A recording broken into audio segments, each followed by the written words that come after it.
Still keeping it? The room was filled with the soft scent of lavender and the hushed rhythm of slow breathing. Yusuf sat by the bed, his small hand enveloped by his father's larger, weaker one. "Yusuf," his father whispered, his voice like the rustle of dry leaves. "Take care of your mother. Be the strength she needs." "I promise, Baba," he replied. The weight of the promise settled onto Yusuf's shoulders. Every morning, before the sun had fully climbed over the horizon, Yusuf headed to the village well. He lowered the bucket and hauled it up, the rope burning his palms. He didn't mind the sting. He only thought of his mother, Amal, and how he could make her morning a little easier. Yusuf's days became a blur of school and sweat. After his lessons, he didn't head to the dusty clearing to play soccer with his friends. Instead, he went to the market to help Mrs. Ziba at her spice stall. Mrs. Ziba would press a few coins into his hand at sunset. One evening, the house was unnervingly still. Yusuf walked into the kitchen to find his mother, Amal, sitting at the small wooden table. Her head was bowed, buried in her hands.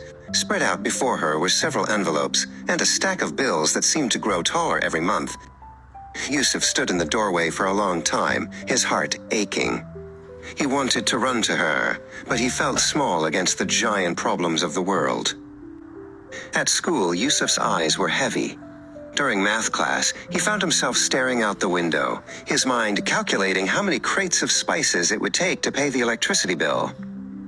His teacher, Mr. Hakim, watched him from the front of the room.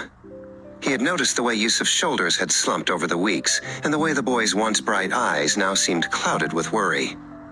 After school, Mr. Hakim walked down the hallway to the office of the principal, Mr. Bashir. Mr. Hakim spoke of Yusuf's dedication and the quiet struggle he had observed. Mr. Bashir listened intently, nodding slowly. They both knew the story of Yusuf's father. The following Monday, Mr. Hakim asked Yusuf to stay behind after the bell rang. Yusuf worried he was in trouble for being so tired. Instead, Mr. Hakim smiled and handed him a letter and a small bag of groceries. "The school has a community fund, Yusuf," he explained. "And some neighbors, like Mrs. Ziba, told us how hard you've been working. We want to help your mother with the bills this season." That night, Yusuf didn't find his mother crying. He sat her down and placed the envelope and the jar of his own saved coins on the table. He told her everything about the well, the spices, and the promise he had kept in his heart.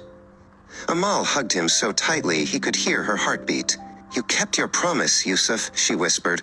Subscribe, like, and share. Your support means everything.